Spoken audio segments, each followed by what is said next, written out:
আজকের মূল আলোচনা হচ্ছে লিটল বাংলাদেশ। বাচ্চু ভাই আমাদের সবার পক্ষ থেকে একটা অসাধ্য সাধন করেছেন এবং সেটাকে প্রশাসনিক পদ্ধতিতে নিয়ে গিয়েছেন আমাদের আবু জাফর ভাই, কনসাল জেনারেল। এবং আমি দুজনকে ধন্যবাদ দিতে চাই। পাশাপাশি আমাদের বাংলাদেশ ডে প্যারেড প্রোগ্রামে এই বিষয়টিকে উচ্চকিত করেছেন জলিল খান সাহেব। আমরা এখানে ডক্টর হাশেম এবং আমাদের মাহবুব ভাই উপস্থিত। আমরা এই বিষয়টিকে বেশ গুরুত্বের সাথে বাংলাদেশ ডে প্যারেডের সময় এখানকার কাউন্সিলম্যান এবং মেয়রের প্রতিনিধিকে আমরা বারবার এটা স্মরণ করিয়ে দিয়েছি যে আমরা এটা প্রতিষ্ঠিত করতে চাই। এবং এটা আসলে একটা তাৎক্ষণিক বিজয় আমি ধরতে পারি যে আমরা আমাদের এখানে এই যে বিনা যুদ্ধে আমরা সবার মনের আশা আকাঙ্ক্ষা অনুযায়ী আমরা একটা প্রবাসী সরকারের মতো, প্রবাসী দেশের মতো একটা লিটল বাংলাদেশ তৈরি হতে যাচ্ছে। যেহেতু প্রশাসন অ্যাপ্লিকেশন গ্রহণ করেছে, ভয় পাওয়ার কিছু নাই, এটা এগিয়ে যাবে। এবং যেই কর্মসূচিগুলো নেওয়া হয়েছে সেই কর্মসূচিগুলোর সাথে আমি একমত। তবে আমি একটা লিয়াজও করতে চাই, সেটা হচ্ছে যে এই কনসাল জেনারেল চলে যাবেন 3 বছর পর, কিন্তু আরেকজন কনসাল জেনারেল আসবে।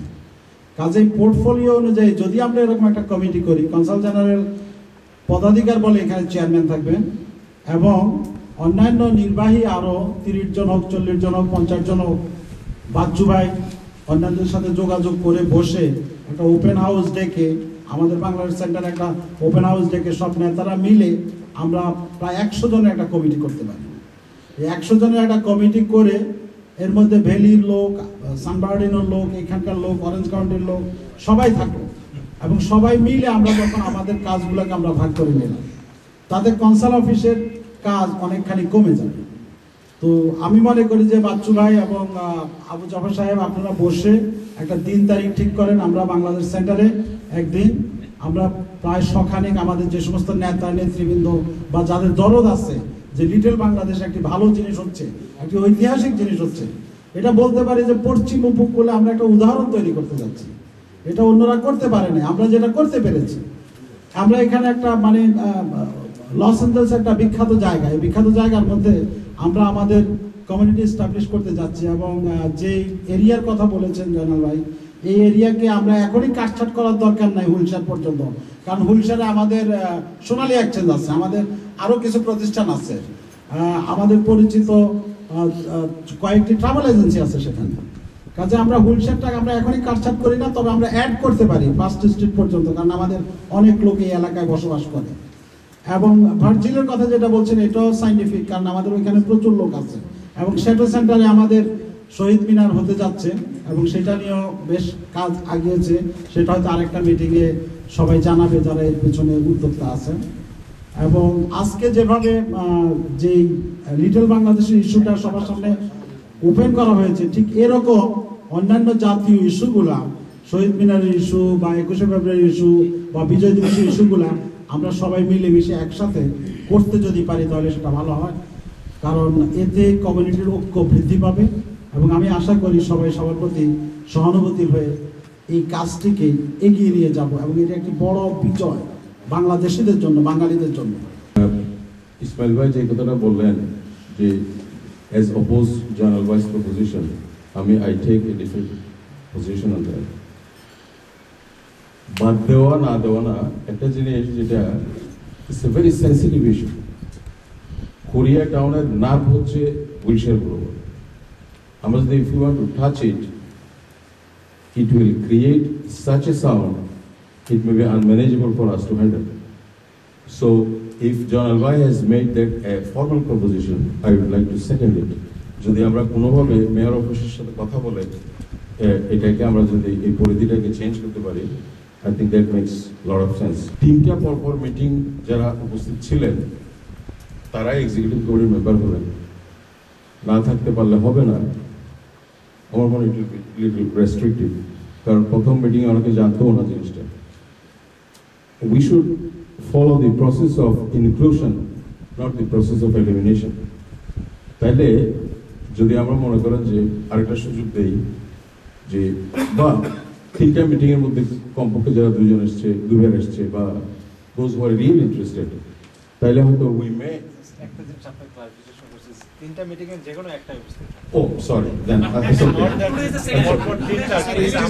সবাইকে মোর ইনক্লুসিভ আমরা যখন লবিং এর প্রশ্ন আসবে তখন if we can organize based on the council district, আমাদের ধরেন কাউন্সিল ডিস্ট্রিক্টে কি পয়েন্ট ঠিক করে দিতে পারলে যে থার্ড ডিস্ট্রিক্টে এক্স, ফোর্থ ডিস্ট্রিক্টে ওয়াই, আমরা এটা যদি লিস্টিং করে দিই বা তিনজন, সো হোয়াট উইল হ্যাপেন, ওই পার্টিকুলার ডিস্ট্রিক্টে যারা আপনার সিটিজেন বা কনস্টিটিউয়েন্ট, তারা যদি ওনাদের সাথে যোগাযোগ করে, if you can make a bigger manpower beyond the periphery of the executive council, that will be a very powerful force for us or resources for us. কারণ পয়সা দিয়ে যেগুলো করা যাবে না সেগুলো অনেক সময় জনবল দিয়ে আমরা we can get over it. So ওইদিকে যদি আমরা if we can, স্বপ্ন যেটা আছে স্বপ্ন একটা লিটল বাংলাদেশ হবে, কিন্তু আমার মানে সবার কাছে একটাই রিকোয়েস্ট, দুইটা জিনিসকে লিটল বাংলাদেশ এবং শহীদ মিনার দুইটা জিনিসকে কাউন্সিল জেনারেলের মাধ্যমে যাওয়া উচিত এবং এটাকে আমার মধ্যে সবাই সাপোর্ট করা উচিত। এটা কারো পার্সোনালভাবে বাচ্চু ভাই এবং ওনার ভাই এরকম বা আমার এরকম কারো কিছু করা উচিত না, এবং আমার মানে সবাই সাপোর্ট করা উচিত যে কাউন্সিল জেনারেলের মাধ্যমে এটা যাওয়া উচিত। আমরা উপস্থিত হয়েছি, সবচেয়ে ভালো লাগছে যে এখানে সবাই যারা আজকে দেখছি এখানে বিভিন্ন ফেজ, বিভিন্ন রকম সবাই দল বল নির্বিশেষে এখানে এসেছে। আমাদের আমি মনে করি কোন আমাদের লিটল বাংলাদেশ তো পরের কথা, প্রথম কথা আমাদের যে ইউনিটি লস অ্যাঞ্জেলেসে আমরা যারা বাঙালি প্রবাসী যারা আছি, স্পেশালি ক্যালিফোর্নিয়াতে, সাউথ ক্যালিফোর্নিয়া, আমাদের ভিতরে এমন একটা জিনিস, দেশের ব্যাপারে আমাদের সবাইকে এক ছাতার নিচে আসতে হবে, এক ব্যানারে। আমরা যদি কে কোন গ্রুপ করলো, কে কোন পার্টি করলো, কে কোন সাংস্কৃতিক অনুষ্ঠান করলো, সেটা ডাজন্ট ম্যাটার। প্রথম আইডেন্টি আমাদের, আমরা বাংলাদেশি, আমাদের ফার্স্ট আইডেন্টি, এবং লিটল বাংলাদেশ বলেন এবং শহীদ মিনার বলেন, যেটাই বলেন না কেন, আমাদেরকে on behalf of Bangladesh community of southern California, no there is any community name or any person name, because আমাদের আইডেন্টি আমরা বাঙালি। আমাদের যে আমরা নিজেদের ভিতরে ছিড়াছিড়ি করি, মারামারি করি, এটা কিছুই হবে না এখানে। এটা হলো বাংলাদেশ জন্য আমরা গ্রুপ করলাম। আর সবচেয়ে প্রথম আমরা এটা বলবো যে আমাকে যে বলেছে আমার সম্বন্ধে, সেটা আমি না, অ্যাকচুয়ালি জাফর ভাই ওনারা সবাইকে একটা করে অ্যাপ্লিকেশন দিয়েছিল। আমার এখন স্পষ্ট মনে আছে মার্চের 4 তারিখে আমি একটা কাজে আসছিলাম এখানে, তখন আমাকে একজন বললো যে আপনাদের তো সবাই সিগনেচার কালেক্ট করতে হবে। আমি তো এখন পর্যন্ত অ্যাপ্লিকেশন পাইনি, দিয়ে আমাকে তো বললো 4 দিন টাইম আছে। আমরা এখনো মনে হয় 4 দিন আর 5 দিনের মধ্যে জমা দিতে হবে, আমরা স্পষ্ট কথাটা মনে আছে। তো আমরা 3 রাতে 4 দিনের ভিতরে আমরা এই তারা 500 অর মোর, বাট আমার তো 590 দিনে আমরা বসছিলাম, আমাদের দিতে হবে। আমরা জানি যদি জানতাম যে আপনার শর্ট টাইম না দিয়ে আরো বেশি পারতাম আর কি, সেটা সবাই সবাই, আমরা একার না, এটা সবাই আমাদের সবাই এটা আমরা ইনভলভ হয়েছে, বুঝলেন আপনি। আর আমরা যেটা করতে যাচ্ছি সেটা not only little Bangladesh, not Shaheed Minar, আমাদের হলো এখানে আমরা জাতীয় দিনগুলো শহীদ দিবস 16 ডিসেম্বর, 26শে মার্চ, 3টা জাতীয় দিবস। আমরা অনেক কোনো গ্রুপ না হয়ে আজকে আমরা এখানে বসে, আমি দেখলাম সব ধরনের সংস্কারী অনুষ্ঠানের লোকের আছে, সভাপতি, প্রেসিডেন্ট, নিউজ মিডিয়া সবই আছে। আমাদের আজকে এখানে প্রতিজ্ঞা করা উচিত, আমরা যেখানে যাবো এক ব্যানারে একটা প্রোগ্রাম করবো সবাই মিলে, কে কি করলো যাদের না আজকে প্রতিজ্ঞা করেন কোন গ্রুপ 16 ডিসেম্বর একটা গ্রুপ হয় on behalf of Bangladesh community southern California, শহীদ এনিথিং আমাদের এইটা। এন্ড দ্য পার্সন আপনি সাংস্কৃতিক অনুষ্ঠান করেন, আমি আমার গ্রুপ করছি, এ বি সি ডি, যে যার যার সংগঠন করবে সেটা আলাদা ব্যাপার। তো আজকে ধন্যবাদ জানাচ্ছি সবাইকে এখানে আসার জন্য, এবং আমি শামীমকে আর একটা ধন্যবাদ, যে শামীম আমার ফ্রেন্ড। আমরা এখন মনে হচ্ছে 2001-এ সাহিত্য সম্মেলন হয়েছিল, ওয়ান অফ দ্য লার্জেস্ট সম্মেলন, যেখানে 2 বাংলার নামি দামি কলমিস্ট শিল্পীগণ ছিলেন। সেখানে ভিলিয়া কাসাকে, আমাদের অ্যান্থনিকে শামীম নিয়ে এসেছিল। তখন সে ফার্স্ট টাইম ইলেকশন রান করে, তখন সেই ইলেকশনে ফার্স্ট টাইম রান করার পরে সে ওইখানে প্রতিজ্ঞা করেছিল যে যদি আমি পাওয়ারে আসি লিটল বাংলাদেশ তোমাদের করবো। সেই ভিডিও ক্যাসেটটা আমাদের স্ক্রিপ্টগুলো আছে এখনো। তারপরে সে যখন ফার্স্ট টাইম হলো না মেয়র, তারপরে সে সেকেন্ড টাইম আবার, স্পেশালি আমাদের ক্যালিফোর্নিয়া লস অ্যাঞ্জেলেসের বাঙালি যারা আছে, যারা ডেমোক্রেটিক করে, রিপাবলিক, আমরা সবাই বাই বর্ন আর বাই হার্ট বলে ডেমোক্রেটিক করি আর কি, আমরা তার জন্য ফিল্ডে কাজ করছি। কিন্তু এটা তো ওনার হাতে না, এটা একটা অফিসিয়াল প্রসেস আছে। কিন্তু ধন্যবাদ জানাবো আমাদের কাউন্সিল জেনারেলকে, যিনি অফিসে আমাদের কাউন্সিল জেনারেল শামীম, অন্য অ্যাম্বাসি যারা আছে, যারা আপনার কাউন্টির সাথে যোগাযোগ করেছে কিভাবে এটা জমা দেওয়া যায়, তার জন্য স্পেশাল ভাবে কমিউনিটির পক্ষ থেকে ওনাদের জানাচ্ছি ধন্যবাদ।